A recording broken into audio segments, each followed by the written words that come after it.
right, welcome everyone to another fantastic, or what will be a fantastic FTI webinar.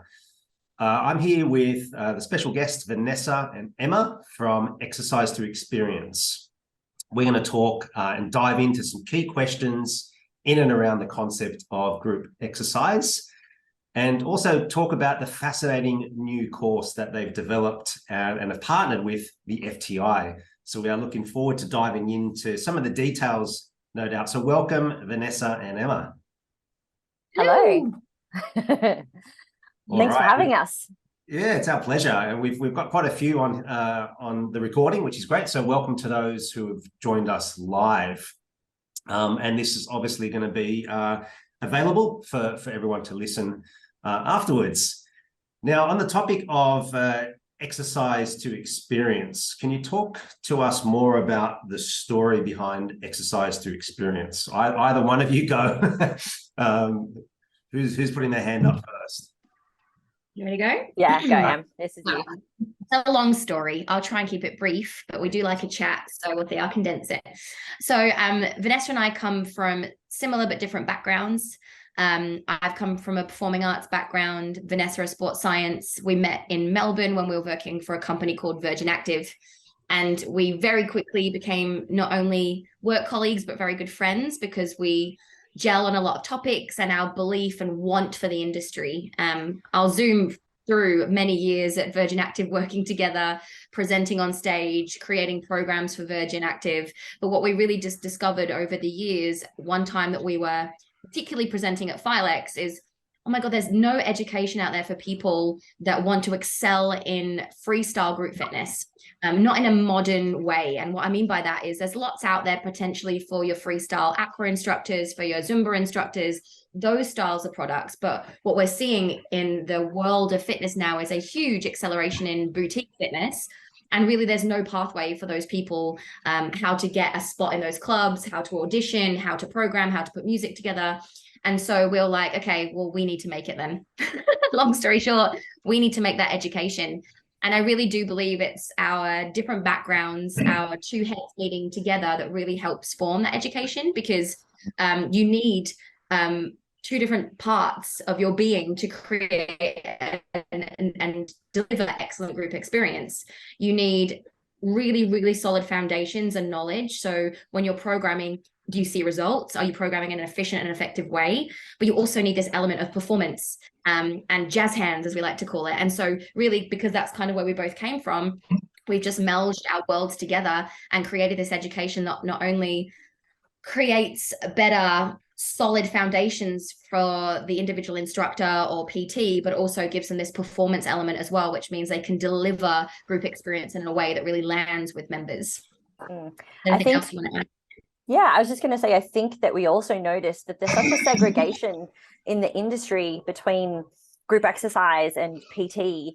And, you know, part of my experience that I've brought into the course is that I've always been able to do both. And I have benefited off having both under my tool belt. And the rise of boutique fitness means that you're seeing a lot more personal trainers move into semi-private small groups or big groups, because it's more of a cost-effective way of putting more people in front of you, doing one-on-one sessions. You only see one person at a time, and it's time consuming. But you put 4, 5, 6, 10 people in front of you, then you have a lot more scope, and you can change your cost. You can earn more money. And it's those people specifically who we know are really great at their craft. They have the science, they have the personal training and knowledge, but they don't necessarily understand what it takes to bring that into a group. And then we come from the group exercise background, where we're taught Zumba, or you're taught Pilates, or you're taught yoga, and you're only taught how to teach that. You're not actually given a way just to be able to put together a class that you want to create for yourself based off all of the knowledge that you have. And that's what this course allows you to do. It allows you to cherry pick that information. Oh, it's my small group PT. Oh, I'm going to bring it from my yoga. Oh, I've got HIIT over here and I've got Pilates over here. And I'm going to put this all together in my melting pot and deliver it in a way that is effective for everyone who's in front of me. life-changing potentially, because I'm able to really motivate them and get to their emotion. I'm going to have amazing music that makes them really, really want to come back again and again. And they're going to get results because I know how to program for the group. And those are the really key elements that we know make this exercise an experience rather than just a class. Brilliant. Can you talk more on the experience element? Because I feel that this is the connectivity, that takes place and takes shape between the coach and their clients. And then it fosters this unique culture. So can you talk about the importance of experience within the context of semi-private boutiques, which you've alluded to already? Go, Em. This is Yeah, you, girl. I think it's a need for it because of where we're at in the world that we live in right now. We're ever so connected to our mobile phones, our emails, our partners that need us, our sick dog, our, ever-ending list of things to do. We're very connected to that all of the time, and therefore stress levels are an all-time high as well. We've never been so connected. Soon I'm thinking there's going to be chips in the brain, which means we're even more connected. But right now, where we're at, we've never been so connected, and that impiles a lot of stress on our system. And so there is a need for a space to be able to go to, whether that's your small group PT, whether that's your group fitness studio, whatever that is, to be able to disconnect from all of that, even if it's for 45 minutes, an hour, and actually just have some time to reconnect to yourself. I like to, refer as disconnect to reconnect. And it really is this idea of being able to let go of all the stress of your day, let go of your kids at home, let go of your boss that's on your back, and actually just spend 45 minutes with yourself for you.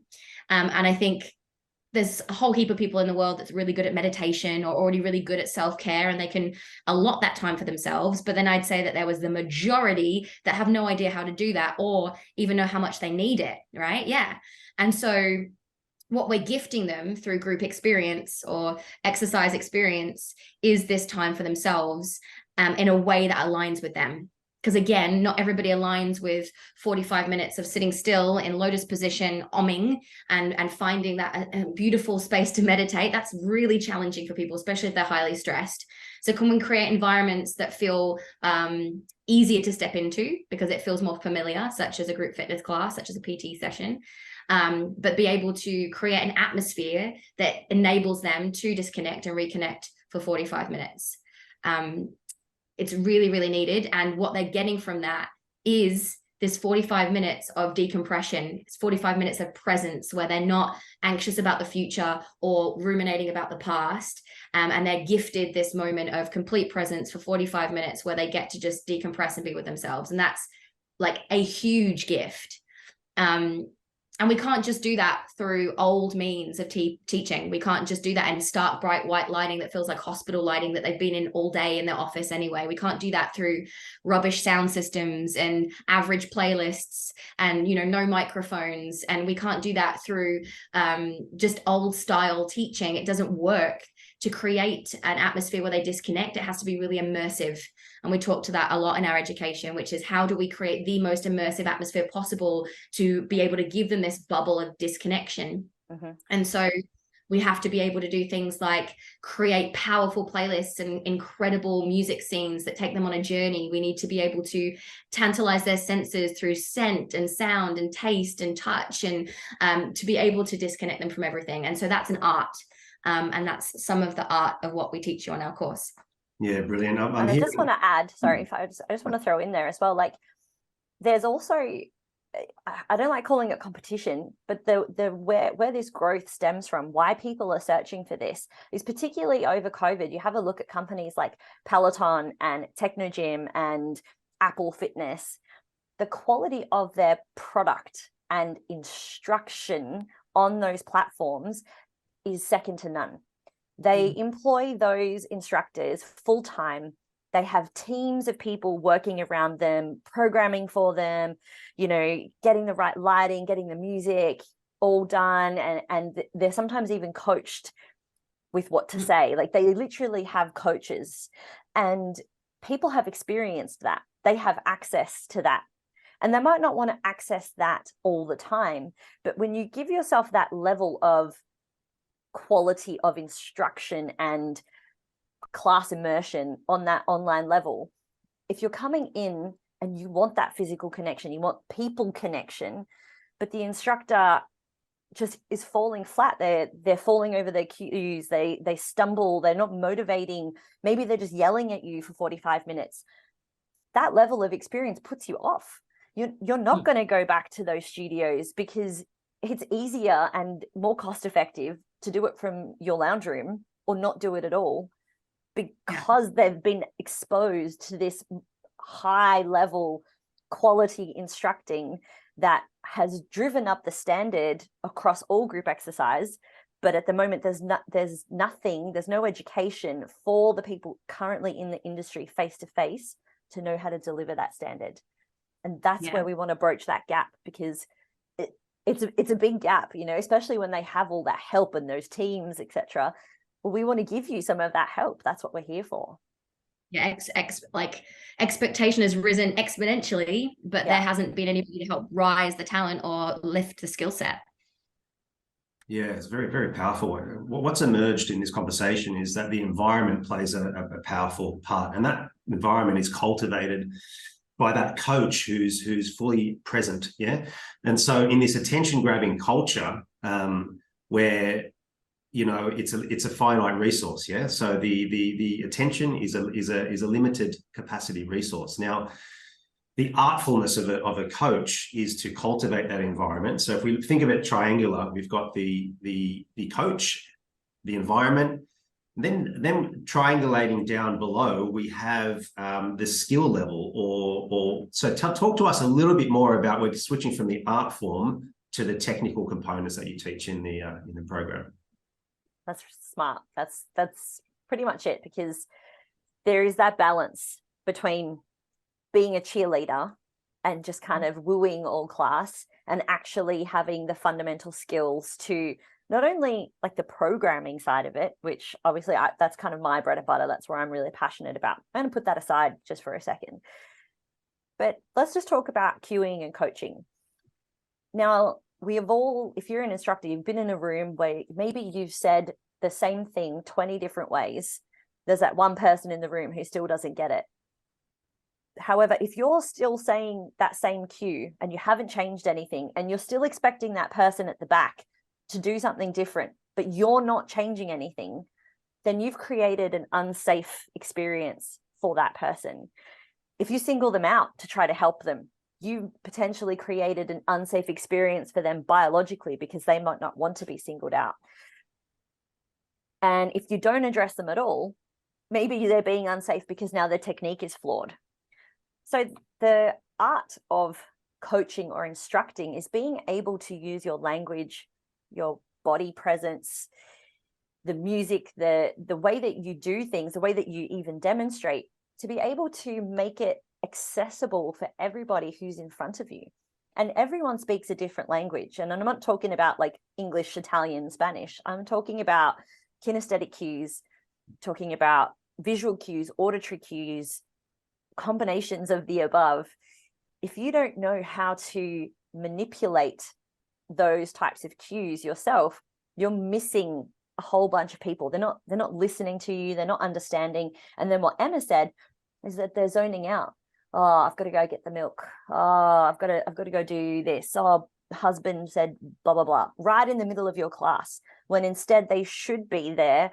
And you're saying, can you feel blah blah blah blah blah? And they're like, oh yeah, I can feel the thing. Like I feel that, and that's what I want to be feeling. And they want to be, not only do you want that technical element, then you want that connection with the instructor. You know, if I look directly down the camera, looks like I'm talking right at you. But if I stare down here, then the message that I'm imparting, it's not as purposeful. It doesn't feel right. And so if you don't know how to manipulate that within a group setting, you're falling short. Em? So I'm hearing Sorry, I'm hearing that the body language is just as important as the verbal cueing. Is that correct? To say that the way that we play body language is important in relation to the way that we learn. So, you know, if we look at the VARC model, visual, auditory, let's say read, and kinesthetic, that's what you're getting at here, yeah? Mm-hmm. It's speaking all the languages. Like, you know, Vanessa said, we're not talking about Spanish, Italian, Greek, but imagine that people in your class all were speaking only those languages. Imagine none of them spoke English and you were trying to communicate with all of them. Well, you'd need to be able to speak in all of those languages, at least somewhat verbally, if not visually, for them to understand, right? So it's like, how do I communicate with my members most efficiently? And if you don't speak all the languages, if you're only speaking one language, your language, then you're really limiting yourself, because only the people that speak your language are going to understand you. And so I always like, this is a bit off tangent, but I like the way that people resonate with it, because a lot of people know the love languages. Yeah, the 5 love languages. Most people have read the book or done the test. And it's like that, you know, if you're in a partnership with someone that doesn't speak your love language, then you're going to fall short, because you're trying to love each other in your own personal ways and not in each other's ways. And therefore arguments happen, you end up breaking up, blah, blah, blah, right? So it's the same as that. If we're not speaking the language of all of our participants so that they can all connect with us in their own individual ways, then we fall short in creating connection with them. And if we can't connect with them, then they're not going to have a deeper sense of purpose and emotion in that class, in which case they're not going to get the experience that we're trying to create. So you can put all of the effort into your music playlist. You can put all of the effort into really deep programming. And I think this is what Vanessa was alluding to. That's why she left that to the side for now. You can be the most brilliant programmer. And we see that with a lot of PTs that come through our education, right? Which is that they can be incredible PTs. They can create the most in-depth, periodized programs that would blow the socks off anyone. But if they're not communicating that program effectively, then it means F all, you know, excuse my non-French, but you know, like they're not gonna hear it.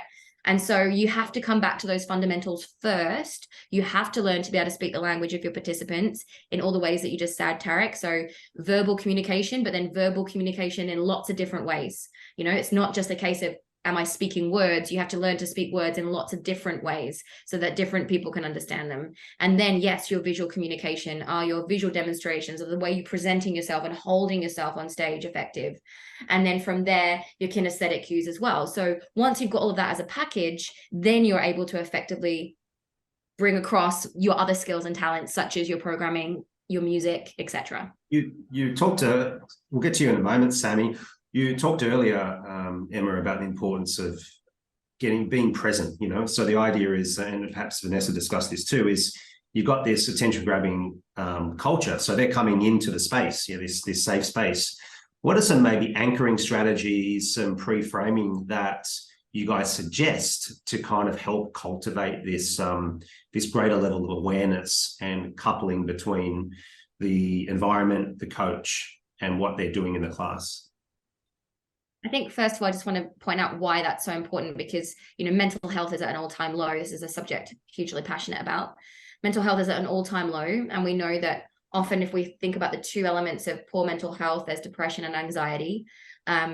Anxiety is typically being worried all up in the brain about something from in the future. And depression is often around ruminating from the past, right? If we're just going to be very layman, simple terms, of course. To be present is to let go of those 2 things. And so we can really have a positive effect on people's mental health through giving them presence, because they're less likely to be in the past or the future. If we're present, we kind of adjust in the present. We're in the moment. We're in that moment only. And so therefore it's harder for us to be worried or anxious about something that hasn't happened or is yet to happen, or has. And so, yes, we use the tools such as immersion, such as epic verbal cueing, such as creating the right atmosphere, such as playlists. All of these little tools need to all fall into place as a big mesh to create what we call exercise experience. And when we do that, we're able to give this gift of presence to our members. So it's not a case, I guess, of saying, do this one simple thing and you're going to be able to give them this idea of presence. It is a huge combination of lots of little things that come together in this very magical way to provide this idea of complete immersion, a complete presence from your members. Yeah.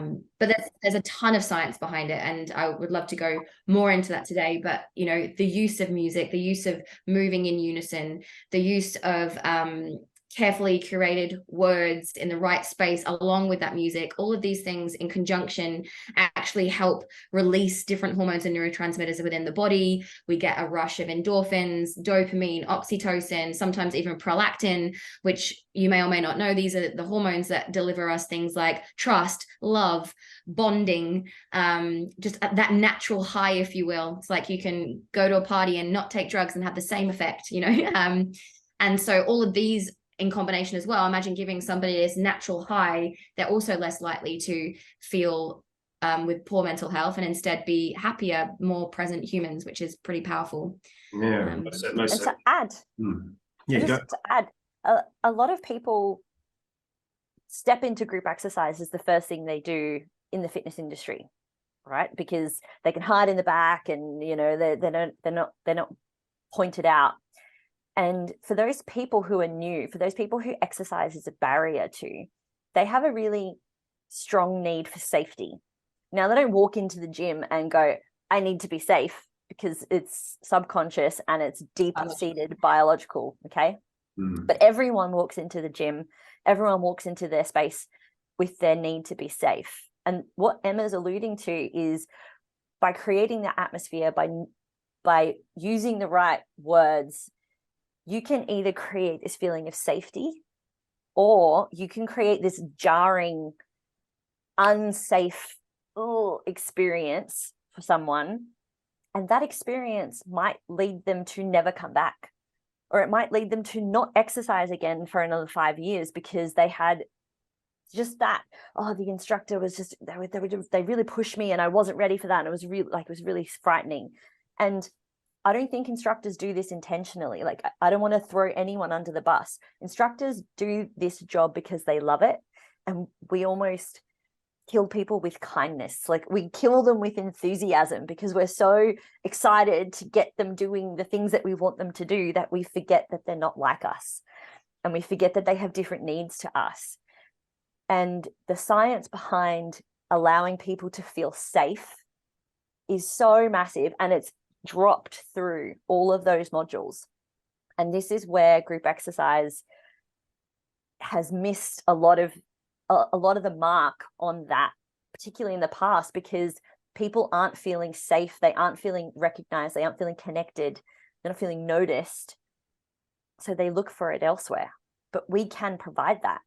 Group exercise is transformational. Yeah, and one reference is Brené Brown, also Carol Dweck, Barbara Friedrichsen as well. So there's some research if you guys wanted to go out there. But this is fascinating, and it really talks to the importance of culture again and getting that mixture right. So thus far we've talked about the importance of these pillars, which will tie into the overall arching program, and of course philosophies are so important to that. So we've got coaching, we've got cueing. Can both of you talk more on the music, why that's important? Because you've touched on that several times, but as a, let's call it a third pillar now in our discussion, why is music so important? Oh, it's everything, if I'm honest. This is my jam. Music has the power to change your life, and I think we all know that.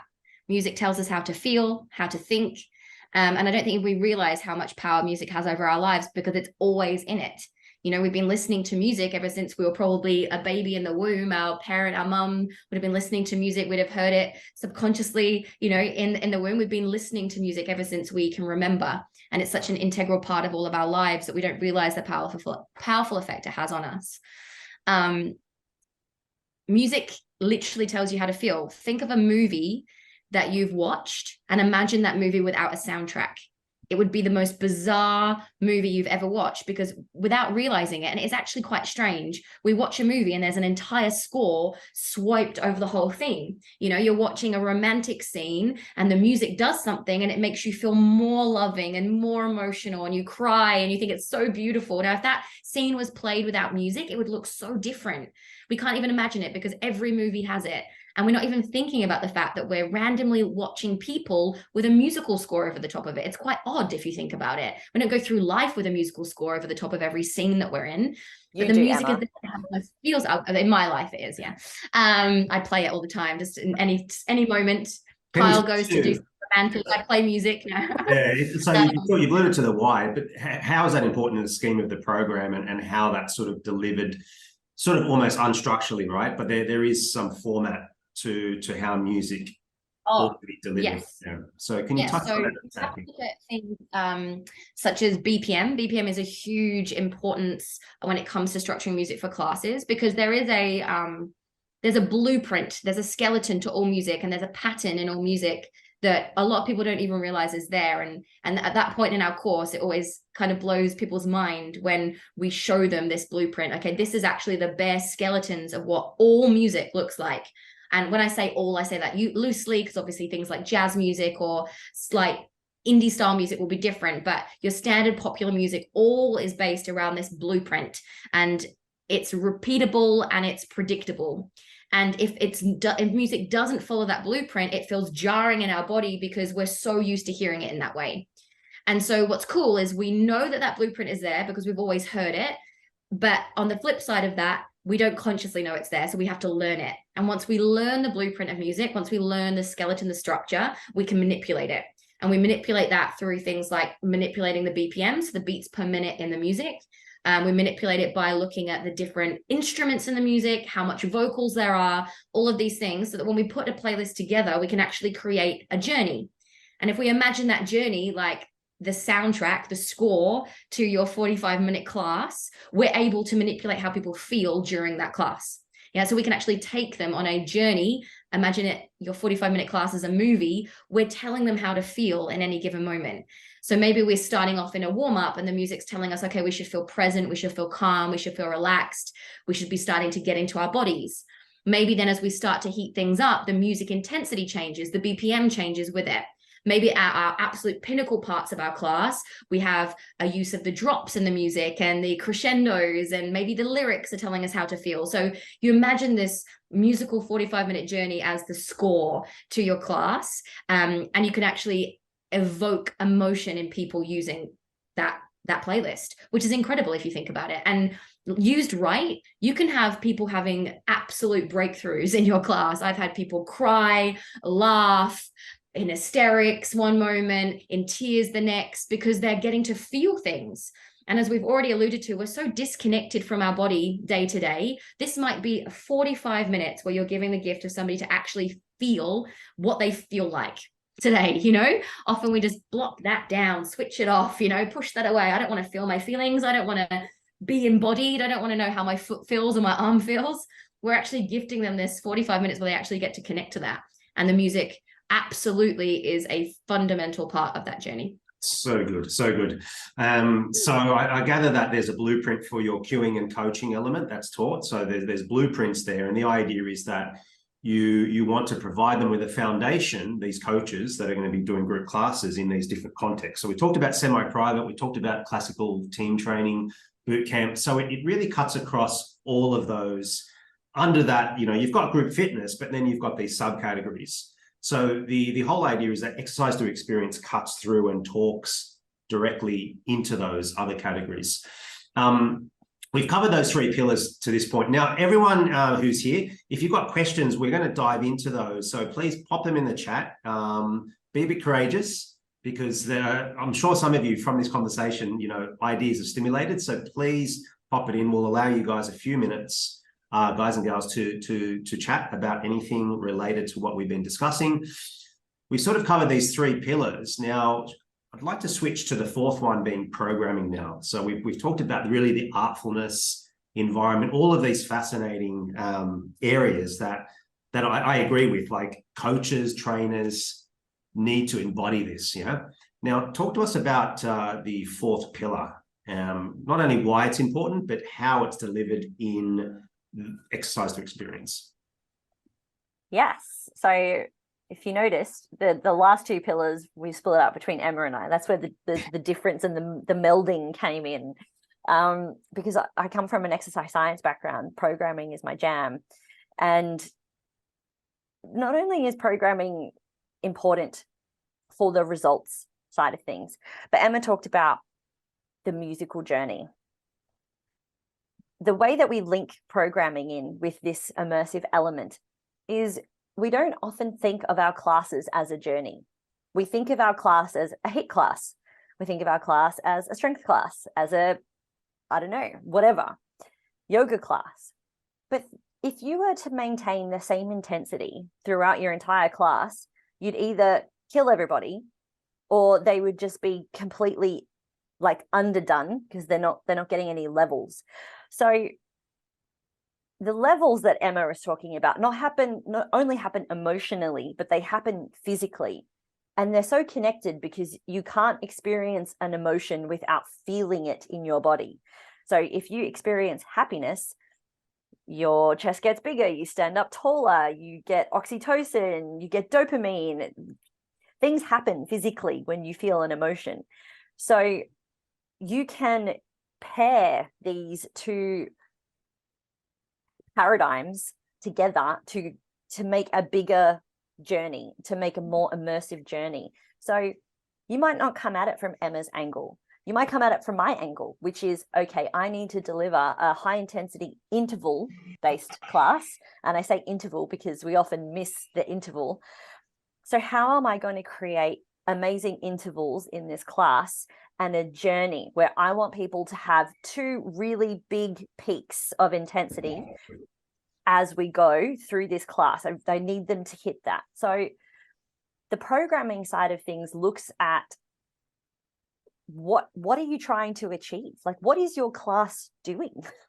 I don't know if a lot of classes actually have that in mind when they put it together, and know the nitty-gritty of what it is they're trying to achieve, because that really is the fundamental part of what you're doing. You know, you might have branding for your business. I see a lot of businesses and they say that they're accessible, they're for everyone, they're functional. And then you have a look at their programming, and their programming isn't even high intensity interval training. It's just high intensity training, and it's high impact, and it's go, go, go. That's not accessible. That's really just to one demographic. And your branding is saying that you're accessible and you're for everyone, but your programming is actually sending a different message completely. So people don't often realize that the programming is the only physical thing that people take away from your classes, right? Because they literally feel it, the sweat away with them. So if the programming isn't matching the music, isn't matching the branding, isn't matching your values within your own brand, then the experience is jarring. It doesn't make sense. And if your instructors don't know how to deliver the class that you want them to deliver, then it's the same thing. The message is getting mixed. So your programming is how you want people to feel in your body. It's your brand. It's the actual product. It's, Emma has like this example where we call it the avocado and toast. And you go to a restaurant to get your avocado and toast. If you don't get your avocado, nothing else is going to work. Everything else you can bring here and there. The restaurant might be amazing, but the service might be terrible. Or the avocado on toast tasted really good, but the music was too loud. Can you see how everything, like if you're going out to get a really good avocado and toast, you want absolutely everything. You don't want just the avocado, because you could just get that at home. People want programming. There's a million programs on the internet, literally a million. So how are you making it amazing for the people in front of you, and how do you make it match all the other parts of the journey that we just talked about? Wow, I just had to take a bit of a breath there for a moment. Very powerful. So let's flip now to the overall reason why exercise through experience stands out from potentially what is on offer. I know that was touched on at the beginning. I want to recap a little bit here. So we've got these 4 pillars that are essential to exercise through experience, which has been cultivated over many years of both yours and Emma's journey. Yeah. So we've got the coaching cueing, which are kind of intertwined. We've got the music element, so that's going to help to shift the environment. But there's blueprints to each of these folks, and this is what's important here. It's not some random mishmash. There's high-level logic, imagination, creativity put into this. program. And then we have obviously the programming itself. So just as Vanessa was saying, the programming isn't black or white. Like there are programming principles, and they're universal, whether they're strength for strength, or pertaining to those 5 or 6 different elements of what we call fitness. But programming principles are there. However, we need to adapt that and adopt that to each and every client. And certainly in the group, you have this dynamic. So whether it's three to five clients, typically for semi-private, whether it's a smaller group or whether it's a bigger group, one question I did want to ask Vanessa is, how is that managed? So, you know, how is that program adapted within a group setting? Because I think that's always been the challenge. At least that had been my challenge for many years. Being ultra creative is one aspect that I overcame it with, coupled with obviously the science of it itself. But then being able to kind of help that individual who's totally struggling there. What sort of formats, blueprints, if you will, are in place there without it being, you know, one-dimensional? Yeah, it's a great question. And look, the system that we follow when we go through all of the modules is, it's like working on a car. You don't know what's wrong until you take it all apart, and then you go back into it. That's kind of what we do, is we're going to take out every single part of what we do. Like you said, we go through the basics of programming. Okay, let's have a look at that and understand what that's like. But then to put it back in a group setting, you have to understand what the group setting is, because you alluded to it. Is it 3 to 5? Is it 10 people? Is it 40 people? Because the way you program is going to be different in each of those settings. But then the way that you link your programming back to the music, back to cueing specifically, is really important. I'll just give you like a really quick example. Now, if I told you right now just to run as hard as you can, right? That doesn't really mean anything. It's just a random cue. But I know that if I got you to do it for X amount of time, I could get your heart rate up, right? Now, if I use that in reverse and I just get you to start walking on the spot, I'm essentially getting you to do the same thing, but the way that I cue it is going to change the experience of what's happened. So sometimes people program exercises that they have in their mind, but the way that they cue that exercise actually creates a disbalance in what they're trying to achieve.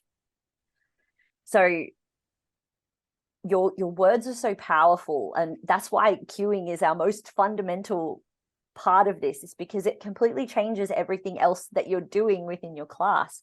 And I've heard it again, is instructors love to push people, but you don't need to push people every single way through the class. It will fundamentally change your programming. It will get people to burn out or work to higher intensity too quickly, or get them to do a progression before a regression. Both of those words which we don't use in our course at all. So we're trying to change the narrative around how people even look at group exercise, number one.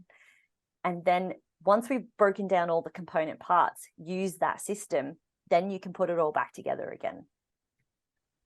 Fantastic. This is gold. One question I did want to kind of almost finish off before we segue into Sammy providing a little bit more emphasis on the structures of the program. I wanted to discuss with either of you, like, what are some instructor expectations of the industry that may need to change? I think it's quite a good global question, if you guys wanted to zoom in on that a little bit. I just think for a really long time, say zoom out the past 20 years, bar the previous sort of 5, especially in Australia, because we are a little behind in regards to the boutique fitness scene that we alluded to earlier. Majority of people that wanted to teach group fitness would go down a pre-choreograph route. So, you got your Cert 3, your Cert 4, you decided that you wanted to go more down the group fitness route, and you were most likely to choose an option such as Les Mills, a brilliant option, right? Because it was my option. It's definitely the first place I went to. This is definitely not bagging out at all Les Mills. I think they're an incredible company and they really paved the way for group fitness. But what that did is that we created a whole heap of instructors very talented, very great, but without skills in a lot of the fundamental things that you need to be able to do freestyle.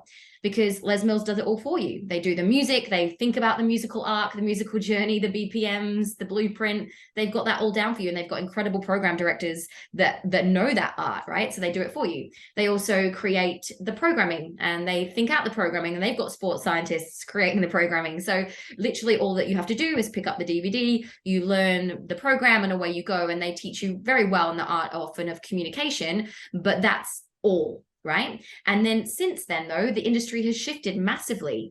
You've only got to look at what's on every street corner. There's an F45, there's a rhythm cycle studio, there's a boxing studio, there's an everything in between studio. All of these are boutique fitness studios, and that is only going to get bigger. It's only getting bigger. We're only going to expand into that space.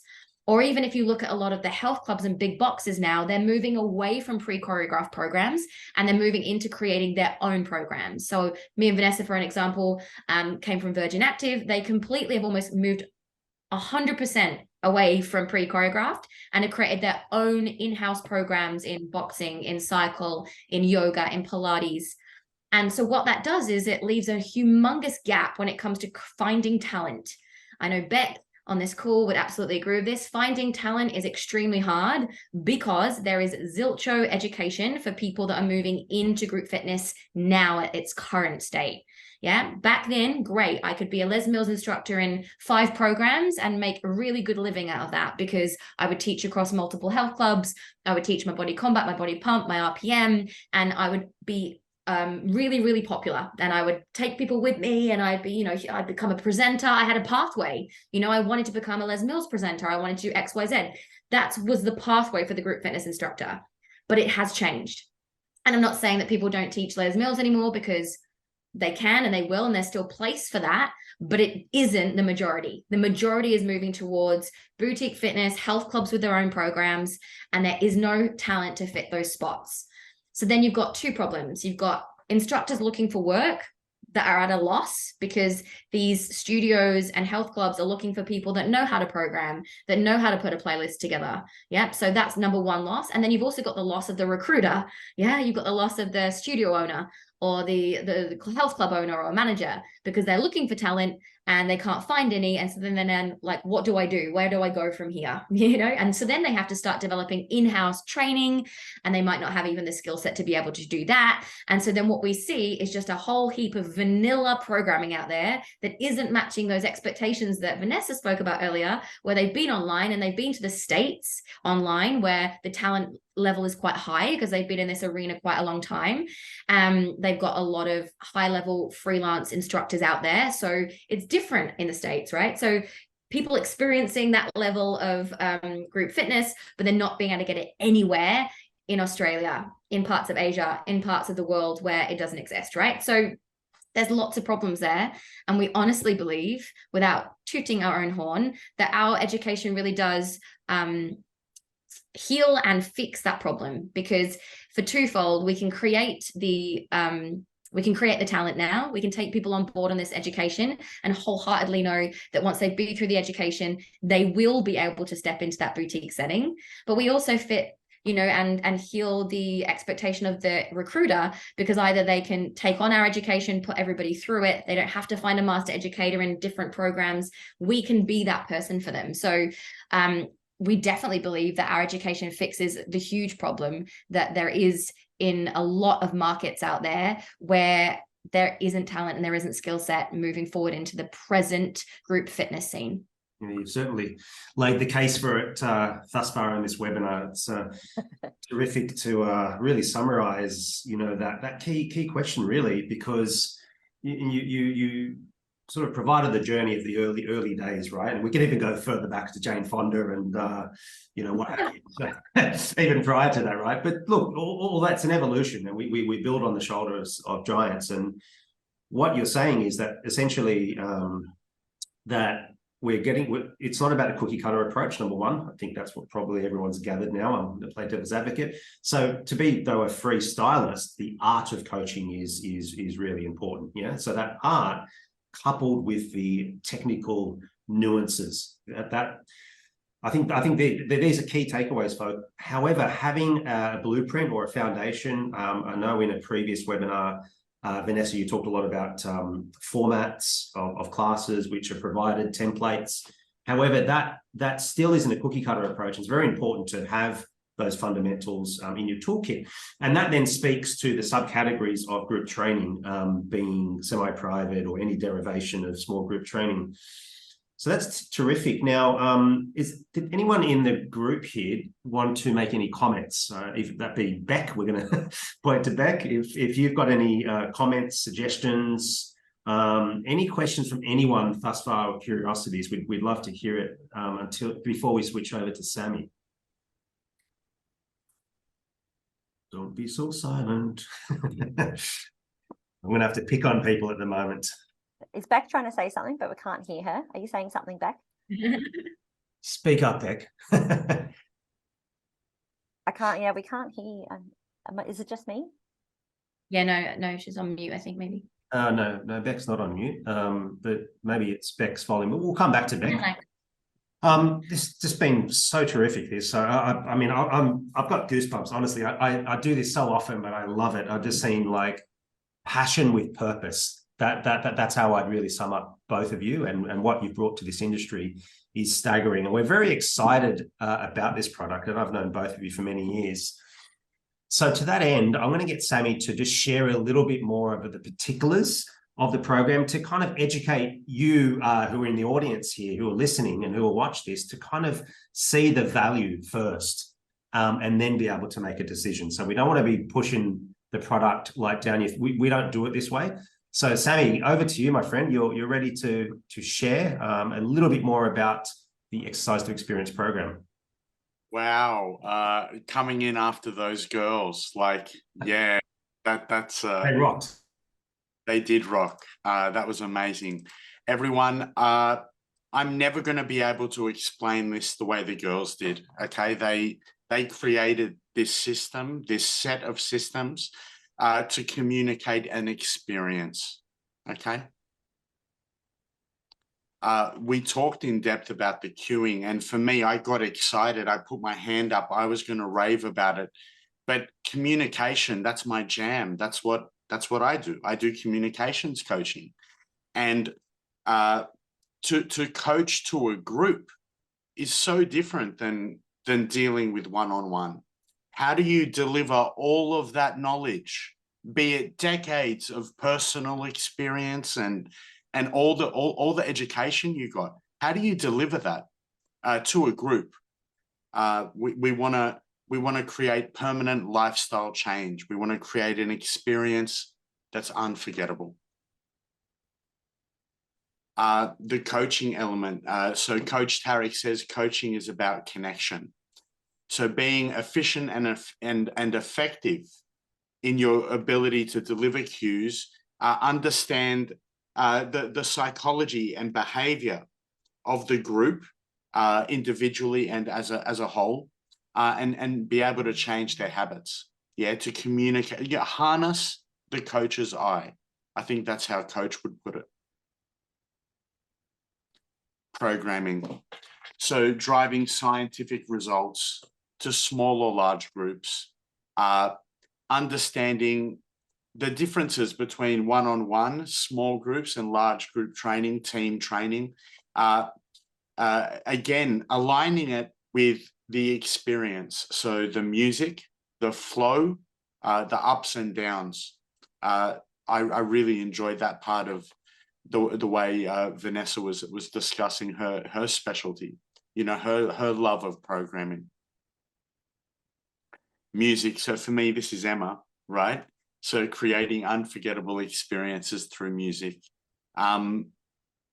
We know that music can change our hormones. It can change our moods. Mood and movement, right? Driving mood and movement. I think that's the way they put it. I love that. I couldn't put it better. But there's a science to it. And, I think what the girls were alluding to the whole time, and what Coach Tarek harps on about all the time, you don't rise to the level of your goals. You fall to the level of your systems. the girls have put together a set of systems that quickly and simply takes you through how to become an expert at delivering an experience. Yeah. So why choose this system? If you haven't already decided, a couple of the girls have already. It's online, self-paced. So you're going to go through 12 weeks of learning at your own pace. There's interactive videos. You're going to get a bunch of templates and manuals. You're going to have reference materials for life, right? You're going to keep learning after the program. So there's live workshops. Learning should be interactive. So you're going to get together with the girls live in an interactive Zoom-like setting. There are 6 live workshops. We're going to turn theory into action. Okay, we're going to build a community of leaders. So again, coming back to leaders and community, Emma and Vanessa are going to lead you all to grow and learn together. So this is communal learning, shared experience for group excellence, right? You're going to learn how to deliver amazing experiences, but you're going to do it in a community setting, not only building communities for retention, for changing people permanently, but also you're going to learn in a community setting.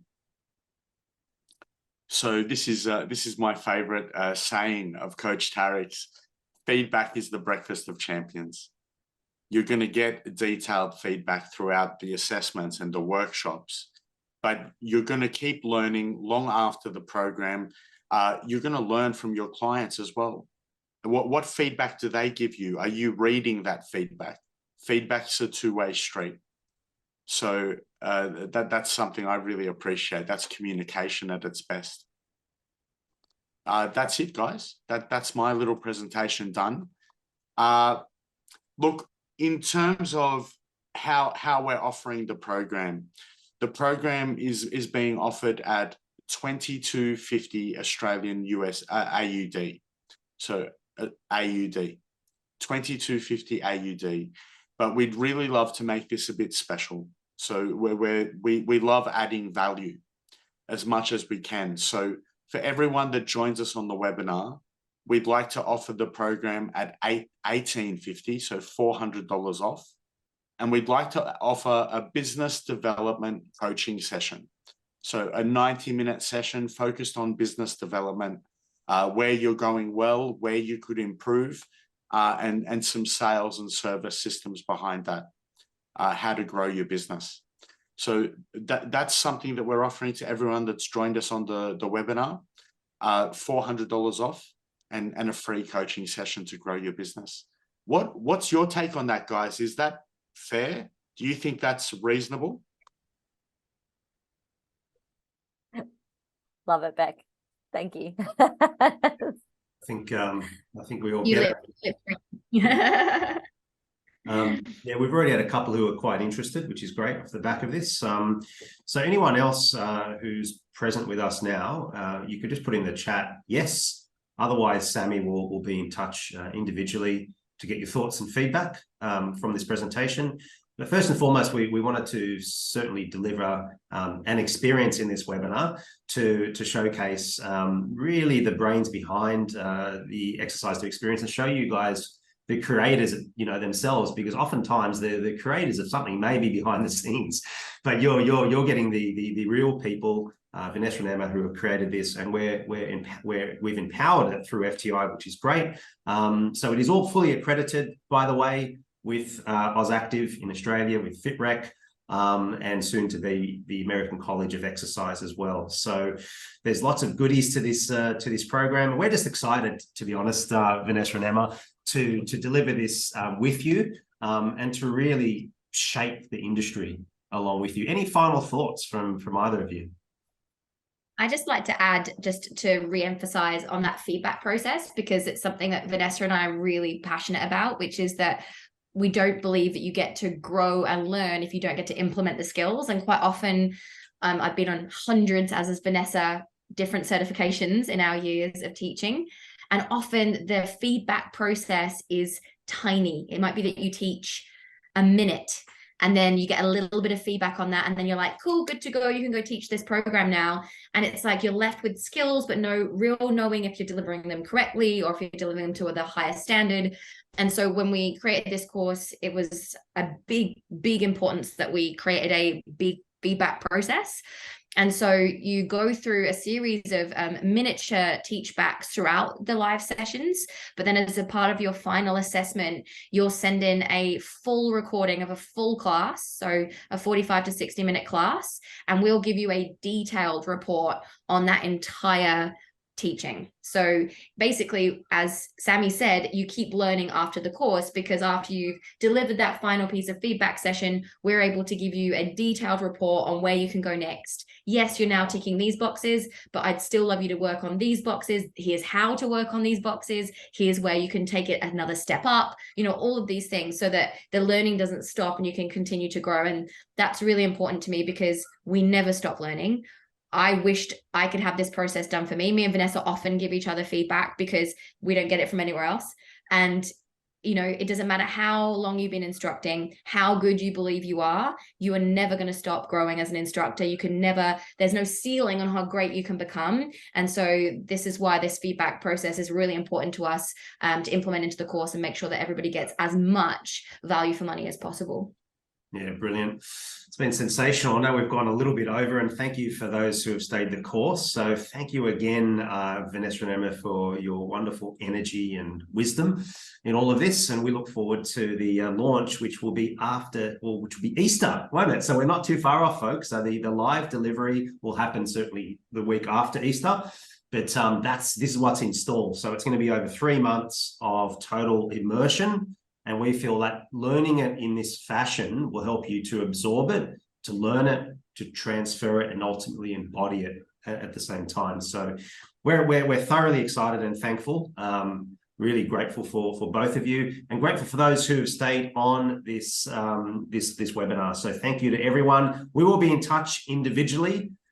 Sammy and Seb as well will be just touching base with all of you to see how you're going and your thoughts and feedback on it all. So have a wonderful day wherever you are around the world, and a wonderful weekend to come. Thanks again, Emma and Vanessa. Thanks so much, everyone. Bye. Bye, you guys. Bye.